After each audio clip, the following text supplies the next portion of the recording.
Think of the most perfect woman in American history, Jacqueline Kennedy, the Queen of Camelot. Flawless, wealthy, and universally adored. The ultimate symbol of high society perfection. Now, imagine a decaying, rotting mansion just a few hours away. Raccoons eating through the walls, garbage piled up to the ceiling, and a lonely woman feeding stray cats, wearing a towel wrapped tightly around her head. The media called her a crazy, eccentric hermit. But what if I told you that woman wasn't a stranger? She was Edith Bouvier Beale, known as Little Edie, and she was Jackie Kennedy's first cousin, born into the exact same immense wealth, blessed with the exact same breathtaking beauty, and carrying the exact same royal bloodline. How does a girl who had everything end up living in absolute, horrifying squalor while her cousin becomes the First Lady of the United States? The truth is, Little Edie didn't end up in that rotting mansion by accident. She was left there. The Kennedy and Bouvier families didn't look at Little Edie and see a tragedy. They looked at her and saw their absolute biggest fear. Because Little Edie committed the ultimate sin in high society, she refused to wear the fake mask. This is the dark, tragic reality of the cousin they tried to erase.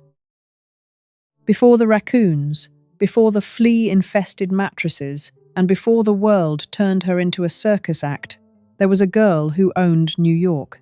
If you want to understand the profound tragedy of Edith Bouvier Beale, you have to first wipe away the image of the eccentric woman in the headscarf. You have to travel back to the 1930s, to a world of unimaginable wealth, velvet ropes, and whispered secrets. This was the era of the Bouvier dynasty. To be a Bouvier meant you were American royalty. They didn't just have money, they had unimaginable power, ruthless prestige, and a deeply terrifying obsession with perfection. The men were expected to conquer Wall Street and shape politics. And the women? The women were bred to be decorative, silent, and perfectly obedient. They were groomed from childhood to marry titans, to smile graciously for the cameras, and to never, ever show a single crack in their porcelain exterior. It was a beautiful, sparkling golden cage, and the lock was tightly controlled by the patriarchs of the family. But then there was Little Edie. In her youth, Edith Bouvier Beale was not just beautiful, she was completely paralyzing. She had striking, piercing blue eyes, a flawless figure, and a mane of thick, golden blonde hair that turned every single head when she walked into a room. She was a vision. But it wasn't just her physical appearance that made her so incredibly dangerous to the status quo. It was her spirit. She was electric. While the other high society girls were practicing their stiff posture and learning how to look politely bored at dinner parties, Edie was bursting with life. She was a dancer, a poet, a model. She had a wild, theatrical soul that simply could not be contained by the suffocating, silent rules of the East Coast elite. And this is the secret the Kennedy and Bouvier families desperately want you to forget. Long before Jacqueline Kennedy became the global standard for American grace, Little Edie was the original Bouvier golden girl. In fact, for a very long time, Jackie lived entirely in her older cousin's shadow. Imagine being Jacqueline Bouvier in those early days. You are smart, you are relentlessly driven, but you are constantly measured against the blinding, effortless light of your older cousin Edie. Edie was the favorite. Edie was the one the newspapers actually cared about. When Little Edie made her societal debut in 1936, the event was nothing short of a national spectacle. The press dubbed her one of the most beautiful debutantes in all of America. She was paraded at the luxurious Pierre Hotel, dripping in expensive silk and heavy expectations. The world was placed quite literally at her feet, waiting for her command.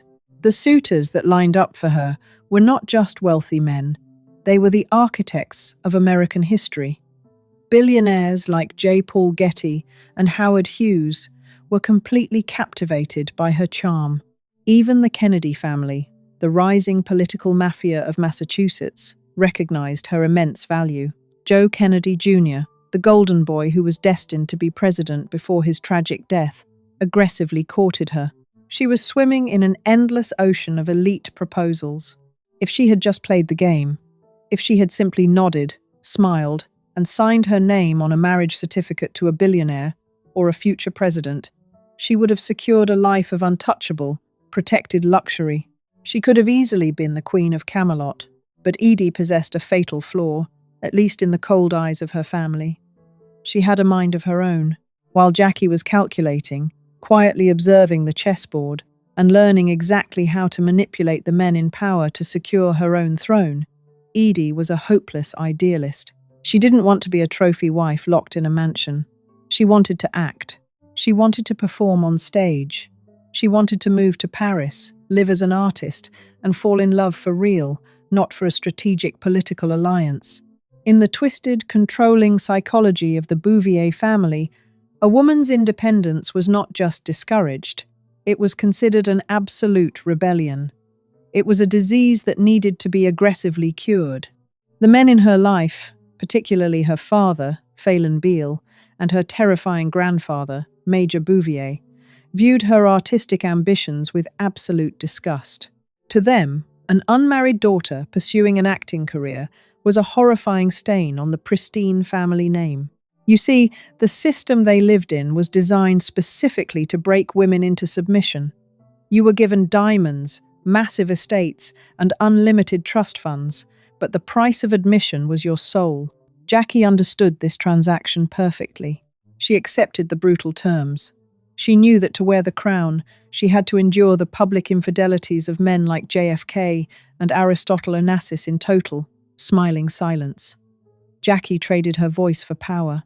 But little Edie refused to make the trade. She rejected the arranged marriages. She pushed back against her father's tyrannical control. She dared to believe that she was an actual human being, not a piece of expensive property to be traded on the high society stock exchange. And that is exactly when the invisible, crushing machinery of her family began to turn against her. The Bouvier could not allow a rogue, independent woman to tarnish their perfect public image. When her father eventually abandoned the family for a younger woman, leaving her mother, Big Edie, socially exiled and financially cut off, the trap finally began to close. Little Edie was summoned back from her glamorous, independent life in New York City, forcefully pulled away from her acting career, and ordered to return to the sprawling, empty halls of Grey Gardens to care for her mother. They told her it was just temporary. They told her it was her moral duty as a daughter. But it wasn't a temporary visit. It was a life sentence. The golden years were officially over. The vibrant, breathtaking debutante who had billionaires begging for her hand was slowly, methodically being buried alive in East Hampton. As Jackie began her ruthless, highly calculated ascent to the White House, leaving her messy past far behind, little Edie was locked away in a gilded tomb. The family deliberately cut off their support. The high society invitations permanently stopped arriving, and the elite world simply moved on, pretending she never existed. The most terrifying part of this story isn't that she lost her money or her glamorous wardrobe. The truly terrifying part is how easily, how silently, her own blood relatives allowed her to disappear. They didn't just turn a blind eye to her suffering, they actively locked the door and threw away the key, punishing the only woman among them brave enough to be real. When the heavy wooden doors of Grey Gardens finally clicked shut behind little Edie in the early 1950s, she had no idea she was stepping into her own grave. The family had disguised her exile as a temporary arrangement, a daughter's noble duty to care for her aging, abandoned mother. But the high society elite do not do anything by accident. They were quietly, methodically removing a problem from the public eye. Little Edie was no longer the breathtaking debutante who commanded the attention of billionaires.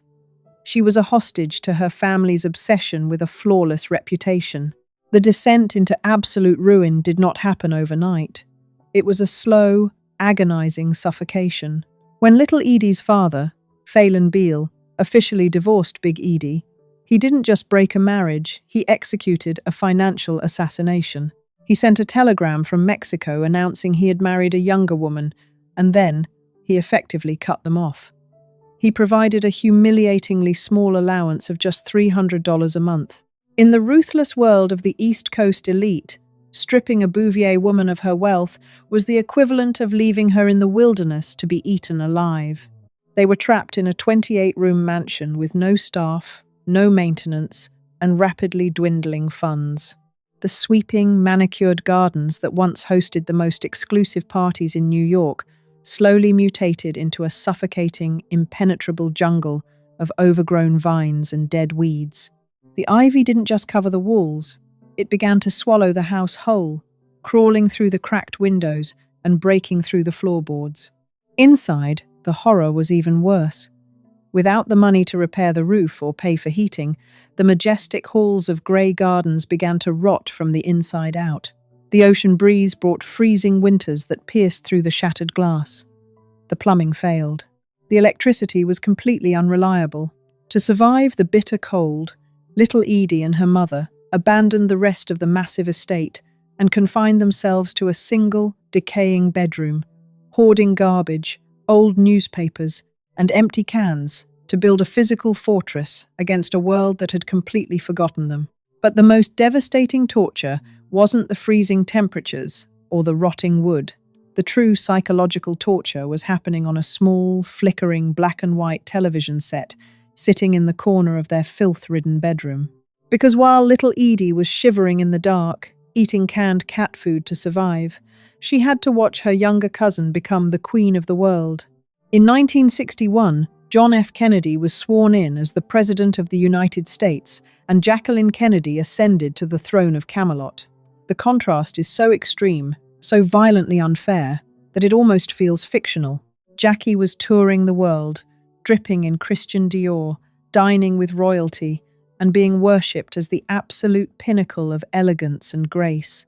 In 1962, tens of millions of Americans tuned in to watch Jackie's famous televised tour of the White House. She glided through the pristine, historically restored corridors, speaking in that soft, breathy, perfectly controlled whisper. She was demonstrating exactly what the Bouvier and Kennedy patriarchs demanded: flawless, unblemished, absolute perfection. And sitting just a few hours away, in a house literally crumbling into the dirt, was the cousin who used to outshine her. Little Edie watched the inauguration. She watched the parades. She watched the woman who had stolen her destiny wearing the crown that, in another life, could have so easily been hers. Can you even begin to imagine the terrifying psychological toll of that reality? To know that your own blood relatives possess the unimaginable wealth and power to change the course of global history, yet they refuse to spend a single dime to fix the gaping hole in your ceiling. The Kennedys and the Bouviers knew exactly how the Edies were living. They knew about the lack of running water. They knew about the freezing winters, but they chose silence. Because in their cold, calculated world, an eccentric cousin quietly rotting away in a hidden mansion was infinitely better than the public scandal of acknowledging her existence. They threw a sheet over grey gardens and pretended it was an empty house. Left entirely alone with no connection to the outside world, the human mind does terrifying things to protect itself. To survive the suffocating isolation, little Edie completely fractured from reality. She stopped living in the present and built a permanent residence in her memories. Grey Gardens was entirely overrun by wild animals. Feral cats bred uncontrollably, turning the once glamorous bedrooms into massive litter boxes. Raccoons chewed through the roof, nesting in the walls and literally falling through the rotting plaster ceilings onto the beds below. The stench of ammonia, decay, and animal waste was so overpowering that the few delivery boys who brought them groceries would refuse to step foot on the porch. But little Edie didn't see the filth. She refused to let the squalor break her spirit. If the world was going to treat her like a monster hidden in the attic, she was going to turn that attic into her own private stage. She began crafting bizarre, avant-garde outfits from whatever scraps she could find. She pinned old curtains around her waist like high-fashion skirts. She wore sweaters wrapped upside down around her head. She famously secured towels and tattered fabrics tightly around her hair with antique brooches. The media, years later, would mock these outfits, calling her crazy. But they completely missed the point. Those clothes weren't madness. They were armor. They were a desperate, brilliant act of rebellion. Even in the absolute depths of hell, Living among raccoons and garbage, little Edie refused to stop being a star. She danced in the empty, trash-filled hallways. She recited poetry to the stray cats. She flirted with the invisible ghosts of the billionaires who used to beg for her hand. She was living in a terrifying delusion, yes, but it was a delusion she created to survive the unimaginable cruelty of her own family. The Bouviers tried to erase her. They tried to bury her alive under the weight of their own perfectly crafted illusions. But Edith Bouvier Beale simply refused to die quietly. And soon, the terrible secret that Jackie Kennedy had tried so desperately to hide in the woods of East Hampton was about to explode onto the front pages of every newspaper in America for 20 years. The Bouvier family successfully kept their darkest secret buried deep in the overgrown woods of East Hampton. But you cannot hide a rotting corpse forever. By the early 1970s, the suffocating stench of Grey Gardens had become absolutely impossible to ignore. The neighbours, wealthy, pristine elites who demanded perfection in their exclusive zip codes, started complaining about the smell, the feral animals, and the horrifying decay. And then, the Suffolk County Health Department arrived. When the inspectors finally forced open the heavy doors of Grey Gardens, they did not just find code violations. They found the shattered, filthy remains of American royalty. The official reports were the stuff of nightmares. Waist-high piles of garbage, human waste, walls crawling with fleas, raccoon feces on the silver platters, and 2 Bouvier women living in the absolute center of the squalor. The secret was officially out, and the media did not hold back. The headlines exploded across the country, creating a shockwave that hit the Kennedy and Bouvier families like a nuclear bomb. Jackie's aunt found in garbage, the nightmare cousin of Camelot. This was the exact terrifying scenario the family patriarchs had spent decades trying to prevent. The flawless, untouchable image of Jacqueline Kennedy Onassis, the global icon of wealth, grace, and perfection, was suddenly being smeared with the visceral filth of Grey Gardens. The carefully constructed, billion-dollar mask of the Bouvier dynasty was cracking wide open for the whole world to see. Imagine the sheer, unadulterated panic in the high society penthouses of New York. Jackie, who had recently married the Greek billionaire Aristotle Onassis to secure her ultimate power and privacy, was suddenly being dragged into a humiliating, front-page public scandal by the very cousin she had left behind to rot. The illusion of Camelot was bleeding. She had to act. Not out of a sudden, overwhelming surge of sisterly love or guilt, but out of desperate, calculated damage control. The system immediately moved to protect itself. Jackie and her sister, Lee Radziwill, swooped into East Hampton with their massive checkbooks. They paid off the health department to prevent their aunt and cousin from being forcefully evicted. They hired industrial cleaning crews to haul away over 1,000 bags of trash. They installed a new furnace, fixed the plumbing, and scrubbed the walls. The national media, completely captivated by the Kennedy charm, praised Jackie as the benevolent, heroic savior, swooping in to rescue her tragic, mentally ill relatives. It was a brilliant PR move, but little Edie knew the exact truth. She knew this wasn't a rescue. It was a cover-up. They were simply putting a fresh, expensive coat of paint on her prison to make it look acceptable for the cameras. They wanted to sanitize the mess, quiet the press, and lock the door all over again. But then, something miraculous happened. Something that the controlling billionaires of the Kennedy and Bouvier families could never have predicted. Lee Radziwill, obsessed with creating a nostalgic, glamorous documentary about her own childhood, brought a film crew into Grey Gardens. She wanted to capture a sanitized, beautiful look at the fading Bouvier legacy. She wanted to control the narrative. But the documentarians she hired, the legendary Maisels brothers, took one look at little Edie and instantly knew they had found the real story. They turned their cameras completely away from the perfect, boring, surface-level Lee Radziwill and pointed them directly at the chaotic, magnetic, fiercely defiant little Edie. When Lee saw what was happening, when she saw the raw, ugly, unscripted truth being captured on film, she was so horrified that she confiscated the footage and shut the entire project down. The family's fear of exposure was still paralyzing. But it was too late. The Maisels brothers were completely mesmerized. They had seen the ghost in the attic, and they couldn't look away. They eventually returned to Grey Gardens with their own money, their own cameras, and no interference from the Kennedy family. When the documentary Grey Gardens finally premiered in 1975, the high society elite were absolutely paralyzed with horror. It was a massive, unapologetic public exposure of the family's darkest cruelty. It showed the squalor, the madness, and the heartbreaking reality of what happens to women who are discarded by the elite. But for Little Edie, it was the absolute greatest triumph of her entire life. After decades of being silenced, locked away, starved of affection, and treated like a shameful, hidden monster, she finally had her stage. She looked directly into the camera lens, and she performed.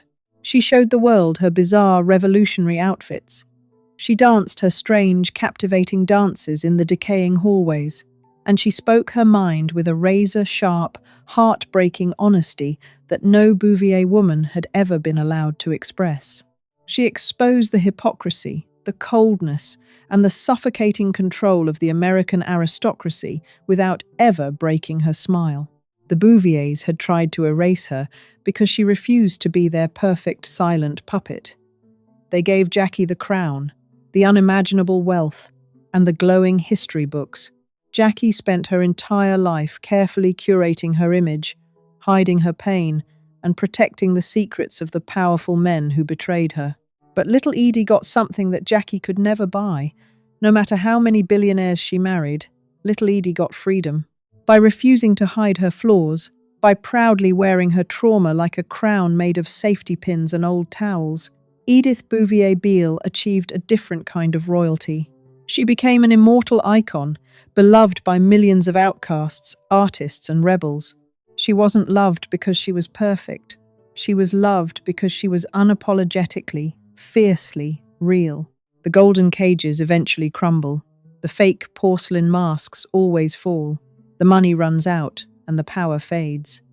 But the woman they tried to leave to rot in the dark, the cousin they tried to erase, she is the one whose voice is still echoing through the halls of history. The release of the documentary did not magically unlock the physical doors of Grey Gardens. The world had seen the squalor, the secret was out, and Little Edie had secured her immortal fame. But the trap she was caught in was deeply psychological, and its architect was still sitting in the twin bed right next to her. To understand the final triumphant chapter of Edith Bouvier Beale, we have to look at the darkest, most complicated relationship of her entire life, the bond with her mother. Big Edie wasn't just a fellow prisoner in that decaying mansion, she was the warden. The Kennedy and Bouvier patriarchs may have cut off the money, but it was Big Edie who emotionally anchored her daughter to that rotting floor. For decades, they existed in a suffocating, codependent nightmare. They screamed at each other, they blamed each other for their ruined lives, and yet, they were absolutely terrified of surviving without one another. The high society elite had stripped Little Edie of her suitors, her career, and her independence, leaving her with only one terrifying purpose: to be the eternal caretaker of a mother who refused to let her go. But in 1977, 2 years after the documentary exposed their lives to the world, the heavy, suffocating chain finally snapped. Big Edie died. For the first time in over 25 years, Little Edie was entirely alone in the massive, echoing halls of Grey Gardens. She was 60 years old. Her youth had been entirely stolen, buried under mountains of garbage and feral cats. The aristocratic world expected her to simply wither away in the dark, to die as the tragic, crazy hermit the media had painted her to be. But they underestimated the sheer, unbreakable titanium of her spirit. Without her mother anchoring her to the trauma, Little Edie did something that absolutely shocked the Kennedy family, the media, and the wealthy elite of East Hampton. She packed her bags, and she walked out of the gilded tomb. The family patriarchs and the East Hampton elite desperately wanted the mansion destroyed. They wanted bulldozers to wipe Grey Gardens off the face of the earth, to erase the physical evidence of their cruelty and pretend the whole embarrassing saga had never happened. But Little Edie held the deed, and she flatly refused to give them the satisfaction of erasing her history. She sold the estate, but she made the new owners promise not to demolish it. She demanded they restore it. Even as she was leaving, she was forcing the high society world to look at the very thing they tried to destroy. With the money from the sale finally in her hands, little Edie didn't retreat into quiet, shameful retirement. She did the exact opposite. She marched directly into the spotlight she had been denied since she was a teenager. At 60 years old, wearing her signature headscarves, completely unbothered by the whispers and the pointing fingers, Edith Bouvier Beale made her professional stage debut at Reno Sweeney, a famous cabaret club in New York City. The audiences that lined up around the block to see her were a mix of genuine fans and cruel aristocrats who came to mock the crazy Bouvier cousin. The critics were merciless. They called her performance a tragic circus act, a morbid spectacle of a mentally unwell woman. But the critics, just like her family, were completely missing the point.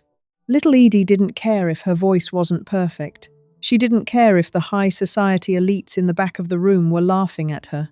When she stepped onto that stage, singing her songs and telling her stories, she was performing the ultimate act of revenge against a system that had spent half a century trying to silence her. Her father had told her she couldn't be an actress. The Bouvier men told her it was disgraceful. The Kennedys told her to stay hidden. And there she was, under the bright lights of New York City, holding a microphone, commanding an audience, and doing exactly what they told her she was never allowed to do. Every single note she sang was a victory cry.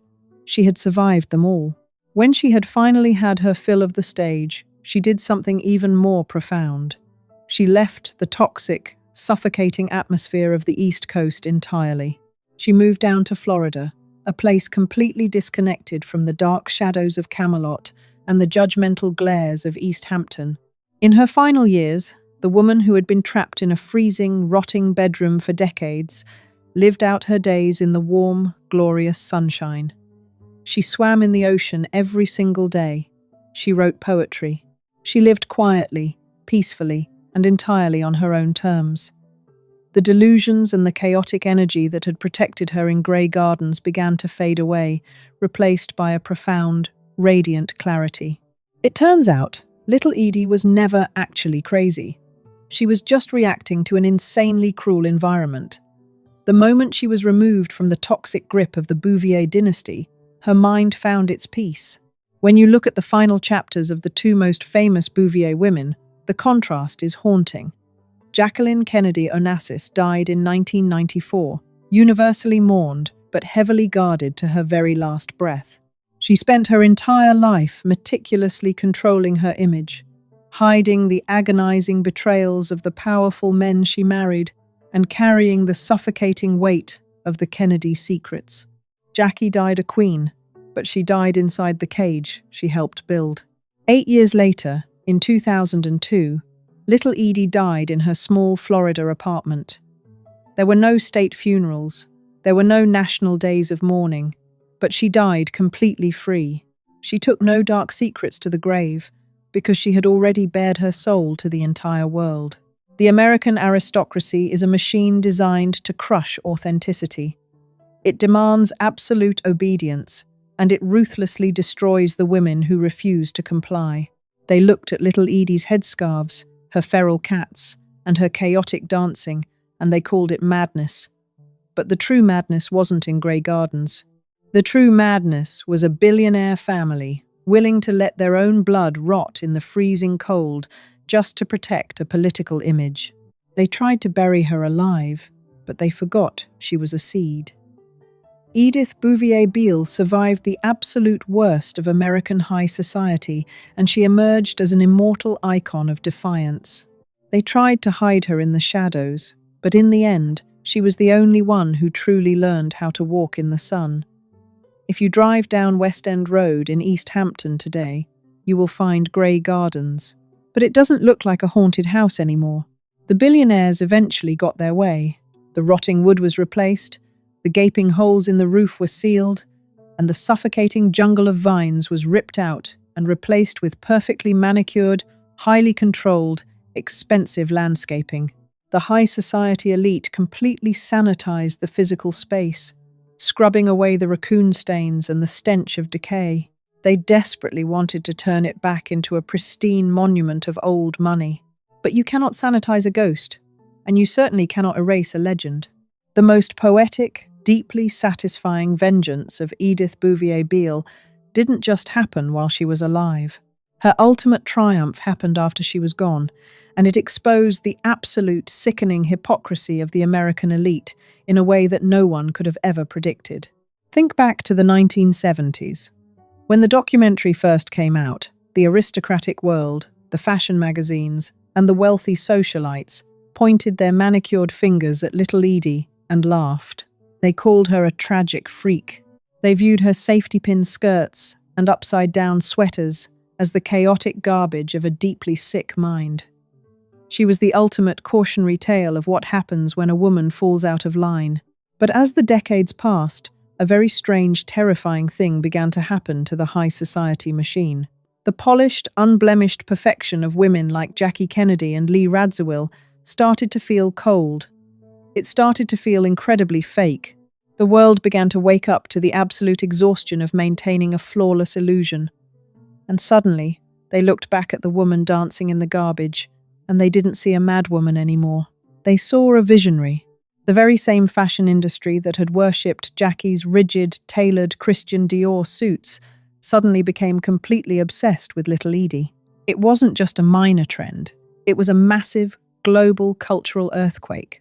The most elite, untouchable designers in the world, people like Marc Jacobs, John Galliano, and Calvin Klein began basing their entire high-fashion runway collections on the eccentric outfits Little Edie had cobbled together while starving in the freezing cold.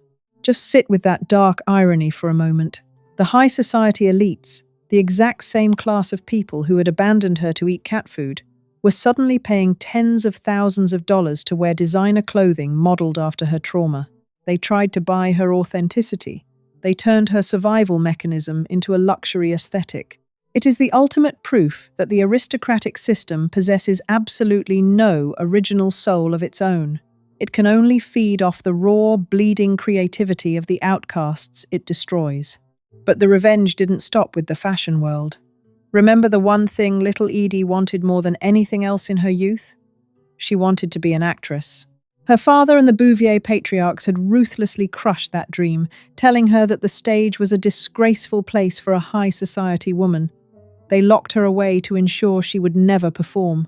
Yet, decades later, her life story was turned into a massive, blockbuster Broadway musical. It won 3 Tony Awards.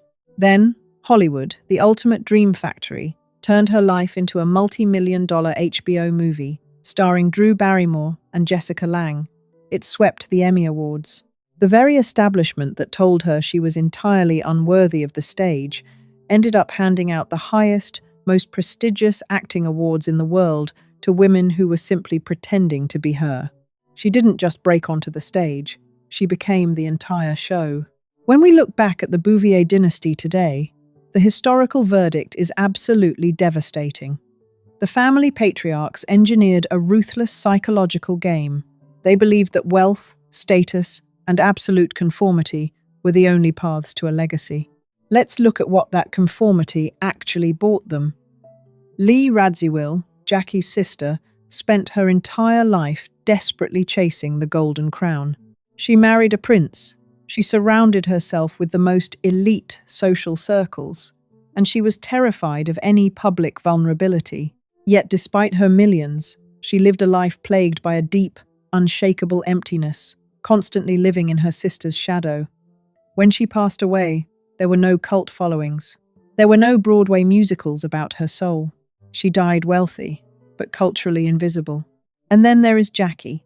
Jackie will always be an American icon, but her legacy is locked behind bulletproof glass. She is remembered as a symbol of endurance, a perfectly constructed mannequin who absorbed the tragic blows of the Kennedy curse in absolute silence. We admire Jackie, but we can never truly know her because she never let us. She took her deepest, most painful truths to the grave, exactly as the system trained her to do. But little Edie gave us everything. She gave us her heartbreak, her delusions, her fading beauty, and her terrifying isolation. And in doing so, she proved the greatest, most dangerous truth of all. Madness is not always a sickness. Sometimes, in a society that is deeply, fundamentally sick, madness is the only sane response. Her eccentricities were not the symptoms of a broken mind. They were the brilliant, desperate shields of a woman refusing to let her spirit be crushed by a controlling, patriarchal machine. They locked her in a gilded tomb and expected her to turn to dust. They cut off the power, they cut off the money, and they turned away. But Edith Bouvier Beale took their garbage, their neglect, and their paralyzing cruelty, and she spun it into absolute gold. The Kennedys had the White House, the Bouviers had the unimaginable millions. But little Edie got immortality. The next time you look at a perfectly curated, flawless celebrity or a wealthy dynasty flashing their impossible perfection, remember the ghost of Grey Gardens. Remember that the brightest, most blinding facades usually hide the darkest, most terrifying secrets. And remember the cousin they tried to erase because long after the fake smiles fade and the money runs out, the unvarnished, unapologetic truth is the only thing that survives.